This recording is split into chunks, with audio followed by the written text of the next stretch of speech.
Hello everyone, welcome to my YouTube channel fix pro school. आज इस video में हम बात करेंगे डिस्प्ले के वर्किंग सीक्वेंस के बारे में। जैसे कि हमारे फ़ोन में प्रॉब्लम आती है नो डिस्प्ले की, नो ग्राफिक की या नो लाइट की। तो ये तीन प्रॉब्लम नॉर्मल होती है, इसके बाद तो और भी दिक्कतें हो सकती है, बट ये कुछ तीन प्रॉब्लम है जो कि नॉर्मल होती है।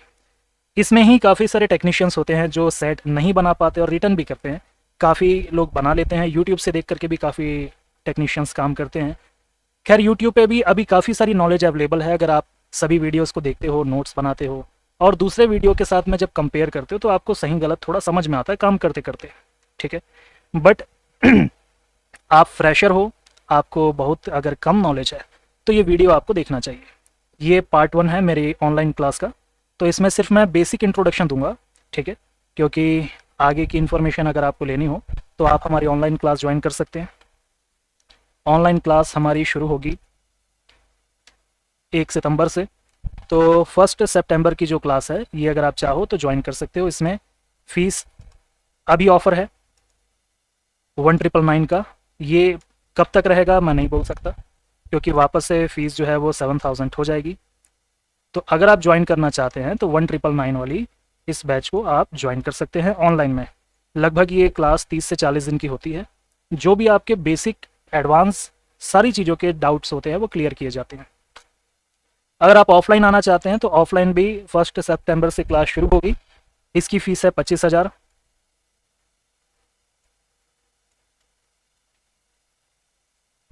और इसमें इस बैच के लिए जो 1 सितंबर की जो ऑफलाइन बैच है इसके लिए ऑफ़र आपके लिए ये है कि इसमें आपको हॉस्टल का जो फ़ीस है वो पे नहीं करना होगा, वो फ्री होगा सिर्फ इसी बैच के लिए। अगर आप इसके बाद आते हैं, ठीक है, तो आपको हॉस्टल का फ़ीस अलग से पे करना होगा, बट इस बैच में आपको ये नहीं करना पड़ेगा। तो ये आपके लिए फ्री होगा, हॉस्टल का फ़ीस, हॉस्टल का रहना आपके लिए फ्री है। और अगर आप ऑनलाइन सीखना चाहते हैं तो फिर आपको 1999 का ये कोर्स है, बहुत बेस्ट कोर्स मैं रिकमेंड करूँगा। अगर आपको रिपेयरिंग थोड़ी बहुत भी आती है तो फिर आप यही लो,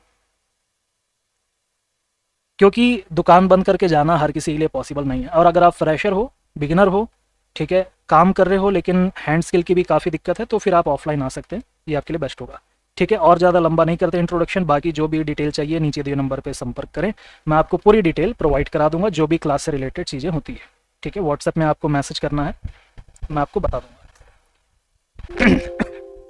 अब हम चलते हैं वापस से जो आज का टॉपिक है।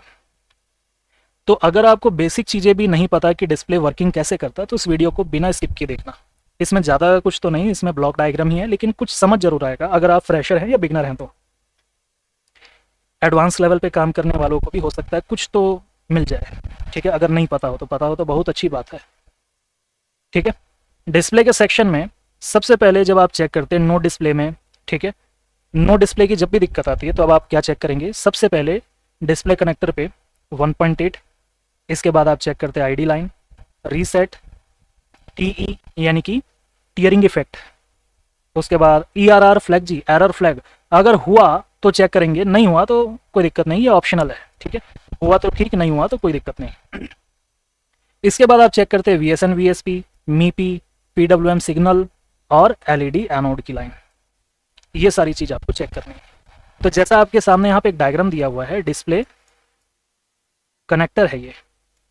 डिस्प्ले के कनेक्टर पे मीपी लाइन आती है, ठीक है, बट ये वर्किंग कैसे करता है शुरू से समझते हैं। सबसे पहले जैसे कि यहाँ पर आप देख रहे हैं कि 1.8, तो पावर आईसी से सबसे पहले 1.8 की लाइन ही पहुंचती है आपके डिस्प्ले कनेक्टर पे। जब ये डिस्प्ले कनेक्टर पे पहुंचती है तो डिस्प्ले में लगी हुई जो आईसी होती है वहां से फिर एक आईडी जनरेट होती है और आईडी जाती है आपके सीपीयू तक। सीपीयू आइडेंटिफाई करता है कि जो डिस्प्ले लगा है अभी फ़ोन में वो सही है, हमारी कंपनी का है, सेम मॉडल का है, ठीक है, एड्रेस मैच हो रहा है कि नहीं, ये सारी चीज़ यहाँ पर आइडेंटिफाई की जाती है। आइडेंटिफिकेशन होने के बाद में, वेरिफिकेशन होने के बाद में फिर मीपी लाइन के द्वारा डिस्प्ले तक डाटा पहुँचाया जाता है ग्राफिक का। और reset, tearing effect, error flag, ये सब लाइन भी अपना काम करती है। और ये जो ग्राफिक का डाटा है ये सही से रन हो पाए उसके लिए होता है जीआरए, यानी कि ग्राफिक की जो आईसी होती है, जो कि वीएसएन और वीएसपी ये दो वोल्टेजेस बनाती है।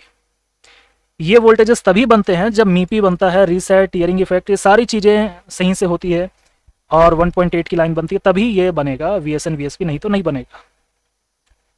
इसके बाद में जब ग्राफिक का वोल्टेज और ग्राफिक बन जाता है तब फिर बनता है 14 से 50 volt, 14 to 50 volt for backlight. ये एक सिंपल सा सर्किट है।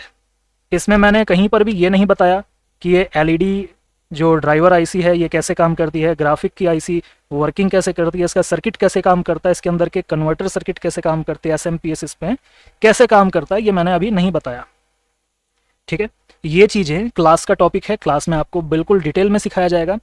और अगर आप ज्वाइन करना चाहते हैं तो ज्वाइन कर सकते हैं, क्योंकि इतना नॉलेज आपको होना चाहिए कि कोई भी सेक्शन काम कैसे करता है। फॉर एग्जांपल लाइट सेक्शन है, ठीक है, लाइट सेक्शन में क्या क्या चीज़ें होती है। सबसे पहले इनपुट वोल्टेज होता है VPH, दूसरा इसमें होता है PWM। PWM डिस्प्ले भी प्रोवाइड कराता है और पावर भी, ठीक है, या तो पावर प्रोवाइड कराएगा या तो डिस्प्ले प्रोवाइड कराएगा। इसके बाद में EN सिग्नल भी हो सकता है, I2C भी हो सकती है, ठीक है, डाटा के लिए EN सिग्नल I2C कुछ भी हो सकता है। अगर नहीं होगा तो PWM भी एज ए EN सिग्नल काम करेगा, ठीक है। और यहाँ पर क्या लाइन होती है, फीडबैक की लाइन भी होती है। ऐसे ही ग्राफिक के लिए भी कुछ लाइन होती है, ठीक है, जैसे VPH। अब यहाँ पे माइनस वोल्टेज कैसे बनता है, प्लस वोल्टेज का तो सबको पता है कि कैसे बन रहा है, लेकिन माइनस कैसे बनता है ये भी जानना जरूरी है। नहीं बन रहा तो कैसे करें, क्या करने से वो बनेगा, ठीक है, सर्किट में कुछ मॉडिफिकेशन कर सकते हैं तो कैसे करेंगे, ये सारी चीज़ें आपको क्लास में बताई जाएंगी, ठीक है। तो अभी ये सिर्फ एक इंट्रोडक्शनल वीडियो था, ठीक है, कि ये सीक्वेंस कैसे काम करता है, पहले कौन सा वोल्टेज बनता है, उसके बाद सेकंड में क्या चीज़ बनती है, ID होती है, फिर तीसरे नंबर पे मीपी, रीसेट, TE, ठीक है, एरर फ्लैग, ये सब एक साथ बन जाते हैं। इसके बाद में ग्राफिक का जो वोल्टेज होता है ये 4th नंबर पे बनता है। लास्ट में हमारा बनता है LED एनोड, ठीक है, ये लास्ट में, बिल्कुल लास्ट में। तो कैसे आपको सीक्वेंस वाइज चलना है, ये तो एक बेसिक स्ट्रक्चर था, इसमें कोई बहुत सारी चीज़ नहीं थी, ये तो क्लास का सिर्फ 10 मिनट का एक वीडियो है। लेकिन अगर आपको डिटेल में पूरी चीज़ें जानना है, एक एक लाइन की वर्किंग, एक एक लाइन की रीडिंग, और कोई भी लाइन ख़राब होगी तो क्या प्रॉब्लम आएगी, रिएक्ट कैसे करेगा, रीडिंग क्या शो करेगा, ठीक है, ये सारी चीज़ें अगर आप जानना चाहते हैं तो फिर आपको क्लास ज्वाइन करना होगा। तो क्लास ज्वाइन करने के लिए यही है सिंपल प्रोसेस। ये हमारा डेट है क्लास का, 1 सितंबर का। नीचे दिए नंबर पे आपको संपर्क करना है और जो भी क्लास की डिटेल होगी मैं आपको प्रोवाइड करा दूंगा। इसके बाद आप चाहें तो ज्वाइन कर सकते हैं, ठीक है। अभी यहाँ पर ये वीडियो ख़त्म करते हैं क्योंकि ये सिर्फ एक इंट्रोडक्शनल वीडियो है। बाकी आपका कोई भी डाउट हो क्लास से रिलेटेड तो आप मुझे पूछ सकते हैं, ठीक है जी। यहाँ तक बने रहने के लिए बहुत बहुत धन्यवाद। बाकी मैं मिलता हूँ क्लास में।